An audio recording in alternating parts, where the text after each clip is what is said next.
हरी ताजी बढ़िया सब्जी। ओ भैया सब्जी वाले, जरा रुकना। हाँ बोलिए माताजी, क्या दे दूं? आलू, प्याज, टमाटर, भिंडी, गोभी, टिंडा, करेला, शिमला मिर्च, तोरई, सब बढ़िया बढ़िया लाया हूँ सब्जी। एक करेला दे दे। बस एक करेला? एक मतलब 1 किलो ना, अभी तोल देता हूँ। अरे अरे इतने सारे थोड़ी, एक करेला। मुझे बस एक ही करेला चाहिए, 1 किलो नहीं। एक करेला थोड़ी दूंगा माताजी, उसमें क्या तोल भाव करूंगा बताइए। अरे जब चाहिए एक तो एक ही खरीदूंगी ना। तू तौल कितना है, मैं तुझे अपने हिसाब से पैसे दे दूंगी। 5 रुपए का बन रहा है एक करेला। इतना जरा सा करेला 5 रुपए का? पागल समझा है क्या मुझे? ये पकड़ 2 रुपए और करेला इधर दे। हाँ दे रहा हूँ माताजी, और बताओ क्या लेना है? बस और क्या लेना है, एक करेला काफी है। आज इसकी सब्जी बन जाएगी, कल दोबारा आएगा तो फिर कोई सब्जी ले लूंगी। कैसी कंजूस है ये माताजी। एक टिंडा, एक टमाटर, एक प्याज और आज एक करेला। रोजाना मेरा इतना समय खराब कर देती है, मानो ढेरों सब्जी खरीदनी हूँ। अब तो इस गली में रुकूंगा ही नहीं। हाँ, दूसरी गली से निकल जाऊंगा। राम जाने इनके घर वाले इनके साथ कैसे रहते होंगे। ये है संतोष। संतोष अपने पति और बेटा बहू के साथ इस मोहल्ले में कई सालों से रह रही हैं। संतोष के कंजूस स्वभाव को मोहल्ले में सब जानते हैं, इसलिए सब संतोष से दूर रहते हैं। संतोष कंजूस होने के साथ साथ बहुत ही चालाक भी है। अपने पैसे बचाने के लिए वो कोई न कोई नया तरीका ढूंढती रहती है। बहू, इस करेले के 6 टुकड़े आराम से हो जाएंगे, हम सबको पूरे होंगे। एक प्याज डालकर इसकी सब्जी बना लेना, रात में कोई इतना नहीं खाता। एक करेले की सब्जी पूरी हो जाएगी। बस जहां देखो वहां कंजूसी करके अपने पैसे बचाती रहती हैं। भला एक करेले की सब्जी पूरी होगी, सूंघ सूंघ कर खाना पड़ता है सब कुछ। मन ही मन क्या बुदबुदा रही है। अब कुछ नहीं माँ जी, वो चीनी का डिब्बा खाली हो गया है, चीनी लौटनी थी। क्या चीनी खत्म भी कर दी? कितनी चीनी लगा देती हो बहू। जाओ भंडार घर से डिब्बा उठा कर लाओ, मैं खुद दूंगी, अपने आप मत लेना। शालू चीनी का डिब्बा ले आती है। ये हुए 5 चम्मच, 8, 9 और ये हुए 10। ये लो बहू, पूरे 10 चम्मच चीनी है। ये चीनी 2 महीने चलनी चाहिए। चाय में गिनकर सिर्फ 5 दाने चीनी के डाला करो, ज्यादा मीठी चाय सेहत के लिए अच्छी नहीं होती। माँ जी 10 चम्मच, वो भी छोटे वाले, ये 2 महीने चल जाएंगे, ये तो कुछ भी नहीं है। ये चीनी तो 15 दिन क्या 1 हफ्ता भी नहीं चलेगी माँ जी। जितनी दी है उतनी ही लो, इससे ज्यादा नहीं मिलेगी। घर चलाना किसे कहते हैं, मेरे से सीखो। संतोष और शालू अभी बात कर ही रहे थे कि तभी दरवाजे पर बिजली के बिल वाला आ जाता है। माताजी बिजली का बिल ले लो। हैं, इतनी जल्दी बिजली का बिल आ भी गया? अभी तो आया था, लाओ भैया दो। संतोष बिजली का बिल देखते ही घबरा जाती है। 8,000 रुपए, इतना बिल? ये सब गर्मियों की वजह से हुआ है। गर्मियों में और चलाओ, पूरी रात एसी, दिन में भी एसी एसी। अब पंखा चला रखा है, इसे बंद करो। आज मौसम अच्छा है, मैं ऐसे ही बैठूंगी। क्या हुआ संतोष, इतनी गुस्से में क्यों हो? ये लो बहू, दशहरी आम आ गए हैं, रास्ते से लेता हुआ आया हूँ। ठंडे पानी में भिगो दो, रात को सब मिलकर खाएंगे। अरे क्यों इतना खर्चा करते हो? अभी दशहरी आम 80 रुपए किलो है। जब 20 रुपए किलो हो जाए तब सोचना लाने के बारे में। बेकार में इतने खर्चे करते रहते हो। ये देखो बिजली का बिल 8,000 रुपए का आया है। माँ ये तो कुछ भी नहीं आया, मेरे दोस्त का 15,000 का बिल आया। दिन रात एसी चलाते हैं वो लोग, हम लोग तो फिर भी कितनी बचत करते हैं। माँ जी तो दिन में भी पंखा नहीं चलाने देती हैं, बोलती हैं ठंडा मौसम में बंद कर दे। तो इसमें गलत क्या है? बचत करती हूँ। संतोष, गर्मियों में तो कम से कम कंजूसी करना छोड़ दो, सर्दियों में तो अलग बात है। वैसे ही बिजली का बिल कम आता है। कितनी गर्मी पड़ रही है, मई का मौसम लग गया है। ये 3-4 महीने ही होते हैं जो गर्मी ज्यादा होती है, फिर आगे कौन सा इतना बिल आना है। तुम भी फालतू की चिंता करती हो। बहू पंखा खोल दो, गर्मी हो रही है। अरे बाहर कितनी ठंडी हवा चल रही है, बारिश आने वाली है, मौसम अच्छा है। जब प्राकृतिक पंखा चल रहा है तो ये बिजली के पंखे चलाने की क्या जरूरत है? तुम लोग नहीं सुधरोगे, मुझे ही कुछ करना पड़ेगा। पता नहीं संतोष के दिमाग में क्या चल रहा था। एक दिन संतोष टीवी में एक नाटक देख रही थी जिसमें उसने देखा एक औरत ने मीटर की सेटिंग करवाई थी जिससे उसका बिजली का बिल बिल्कुल भी नहीं आया, और वहीं से संतोष का दिमाग घूमने लगा। उसने एक बिजली की दुकान पर काम करने वाले एक लड़के को अपने साथ मिला लिया और उसे रिश्वत देने लगी। देखो भैया, मैं तुम्हें अभी के अभी 200 रुपए दूंगी, इस बिजली के मीटर में सेटिंग कर दो ताकि बिजली का बिल कम से कम आए, और ऐसी सेटिंग करना कि बिजली विभाग वालों को पता न चले। माता जी चिंता मत करो, हमारा तो ये रोज का काम है। मैं मीटर में ऐसी सेटिंग कर जाऊंगा ना कि बिजली विभाग वाले ढूंढ ही नहीं पाएंगे। पर 100 रुपए और बढ़ा दो माता जी, बड़े कम दे रही हो 200 रुपए। एक काम कर, तू जा, मैं किसी और बिजली वाले को बुला लूंगी। 200 से 1 रुपया ऊपर नहीं दूंगी। करना है तो कर, नहीं तो और भी बिजली वाले हैं मेरी नजर में। अरे अरे माता जी आप तो गुस्सा हो गए। कर रहा हूँ ना, कर रहा हूँ। ये लो बस हो गया आपका काम। ये लो, कर दी मैंने सेटिंग, अब आपका बिजली का बिल कम से कम आएगा। संतोष खुश हो जाती है कि जितना मर्जी पंखे कूलर एसी चलाओ, बिल आएगा ही नहीं। माँ जी, बिजली चोरी करना अपराध है, अगर किसी को पता चल गया तो मैंने सुना है बहुत जुर्माना लगता है। तू अपने काम से काम रख, और खबरदार अगर तूने अपने ससुर जी और विनोद को ये बात बताई, वो कल ही सेटिंग हटवा देंगे। संतोष उस दिन के बाद घर में पंखे कूलर एसी लाइट सब कुछ चला कर रखती थी। ये देखकर सब हैरान थे। शालू तो सच्चाई जानती थी, पर संतोष ने उसे साफ मना किया हुआ था। एक दिन पड़ोसन शांति संतोष की सारी बातें सुन लेती है। बस इतना सा बिजली का बिल, मुश्किल से 1500 रुपए का बिल आया है। ये तो मजे ही आ गए। इस बार कितनी बचत कर ली मैंने बिजली चोरी करके। देखा बहू, मैंने कितना दिमाग लगाया मीटर में सेटिंग करवा कर, बिजली का बिल कितना कम कर दिया। धीरे बोलती हूँ, दीवारों के भी कान होते हैं। अच्छा, तो ये संतोष बिजली की चोरी कर रही है, उड़ा लो मजे। कल ही जाती हूँ बिजली विभाग में संतोष के खिलाफ बिजली चोरी की रिपोर्ट करने। शांति संतोष से जलती थी। दोनों की शादी एक साथ हुई, एक साथ बच्चे बड़े हुए, पर संतोष की बहू दहेज अच्छा लाई थी और शांति की बहू दहेज नहीं लाई थी। एक दिन संतोष ने यही ताना शांति को मार दिया था, जिस कारण शांति संतोष से गुस्से में रहती थी। बदला लेने की भावना जब मन में आ जाती है तो इंसान कुछ नहीं सोचता। शांति ने बिजली विभाग वालों को संतोष के बारे में खबर कर दी। बिजली विभाग वालों ने संतोष के घर छापा मार दिया और मीटर की चेकिंग हुई, जिसमें साफ साफ घोटाला नजर आ गया। संतोष को 60,000 रुपए का जुर्माना भरना पड़ा। संतोष, तुम्हें कितना समझाया था कि इतनी कंजूसी करना ठीक नहीं है, पर तुम कहाँ मानने वाली थी। अब बचत करने के चक्कर में 60,000 रुपए का नुकसान हो गया।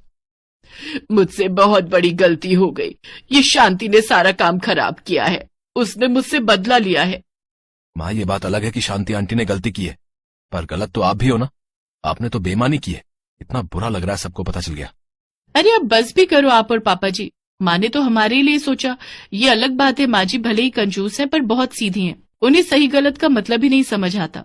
वो बेचारी तो गलती कर बैठी इसलिए ऐसा हुआ, पर आप दोनों तो जानबूझकर उन्हें डांट रहे हो। गलती इंसान से ही होती है। माँ को अपनी गलती का एहसास हो गया कि बहुत बड़ी बात है। माँ जी आप चिंता मत करो। अरे ये पंखा क्यों बंद है? रुको मैं अभी चलाती हूँ। अरे बहू रहने दे, बिजली का बिल बहुत आएगा। अब तो मीटर में कोई सेटिंग भी नहीं है। माँ जी अभी भी और सब ठहाका लगाकर हंसने लगते हैं। संतोष को अपनी गलती का एहसास हो गया था। उस दिन से संतोष ने कंजूसी करना छोड़ा तो नहीं, पर कम जरूर कर दिया।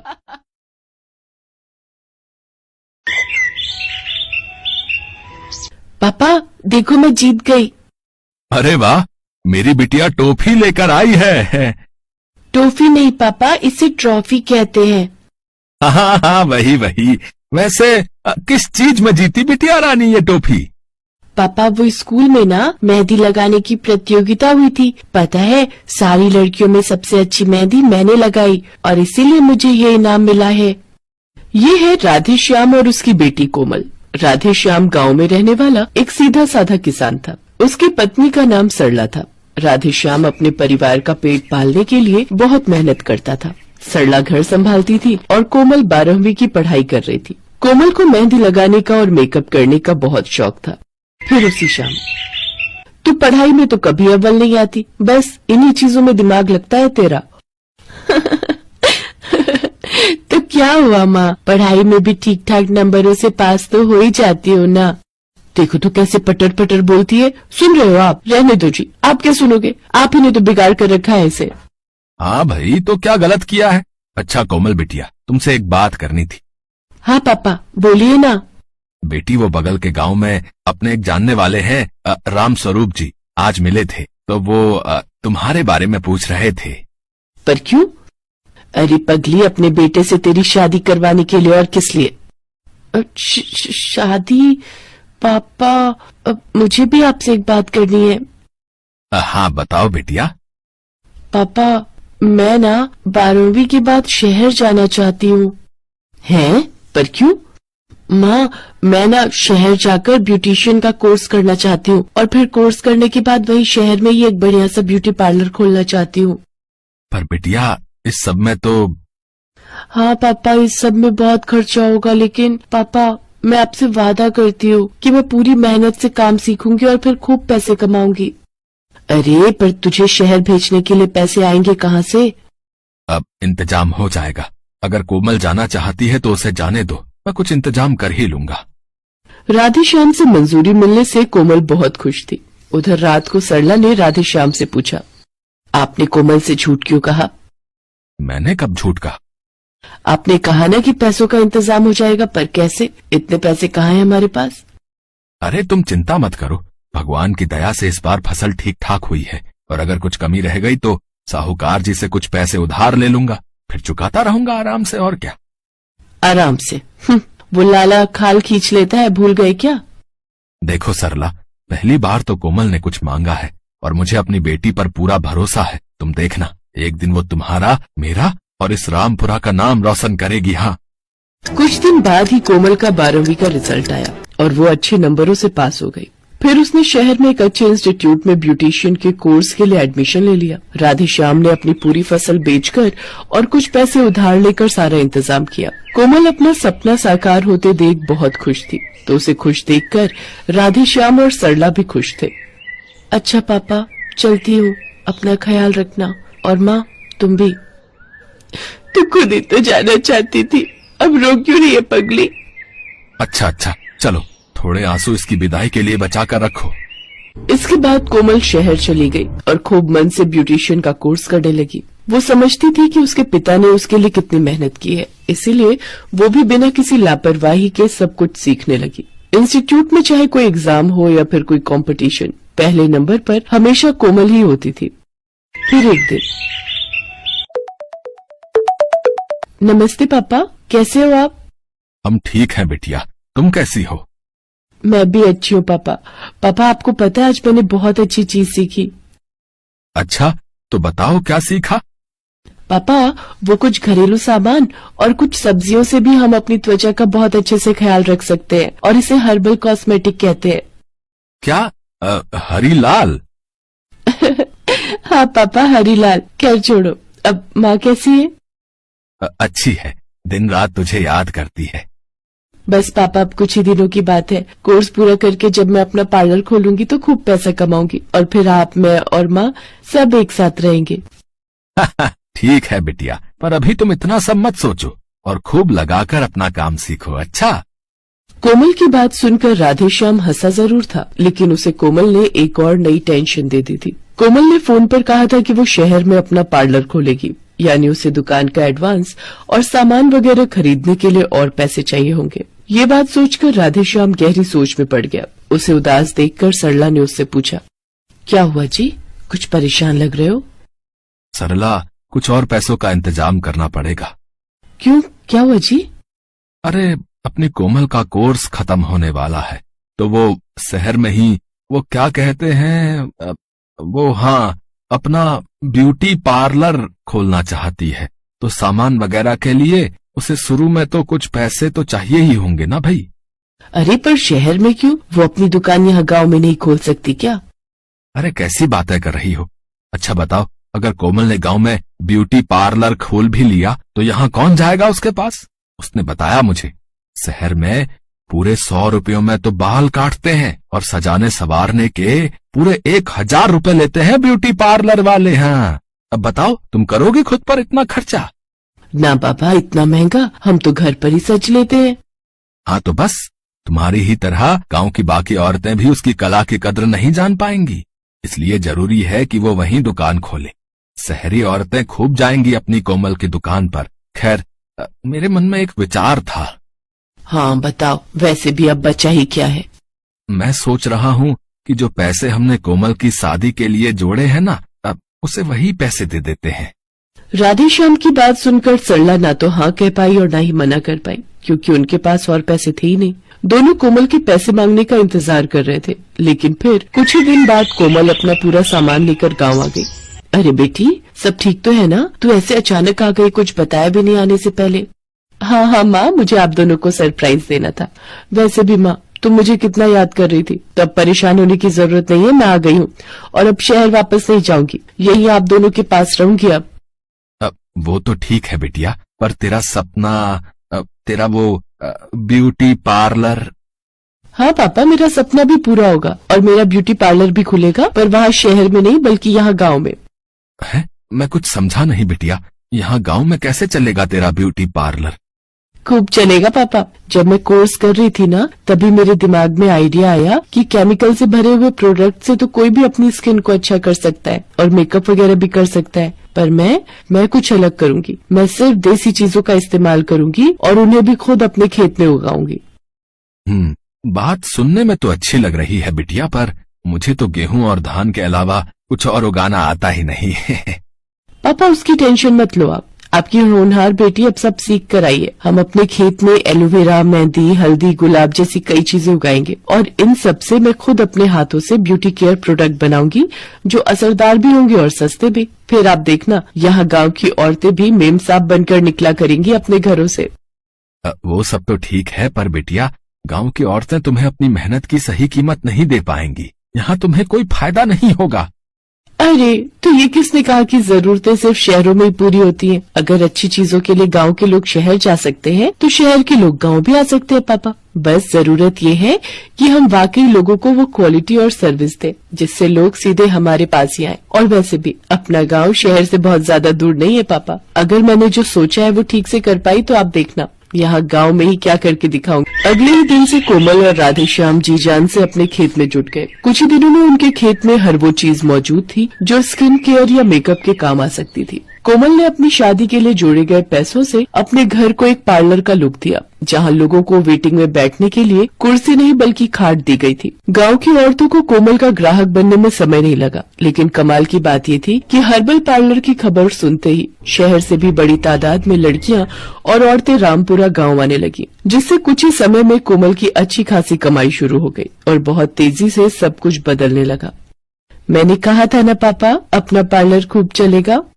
हाँ बिटिया, सच में तुमने कमाल कर दिखाया। सरला, देख रही हो अपनी बिटिया को? जितना मैं 6 महीने में नहीं कमा पाता था, उतना इसने बस 1 महीने में ही कमा कर दिखा दिया। राधेश्याम खुशी के आंसू लिए वहाँ से चला गया और गांव की चौपाल पर अपने दोस्तों के साथ बैठकर बात करने लगा। तभी वहाँ एक बड़ी गाड़ी आकर रुकी। उसमें से एक महिला ने राधेश्याम से पूछा, सुनिए अंकल, ये कोमल का गाँव है ना, वो जो? हाँ, आप बिल्कुल सही जगह आई हैं।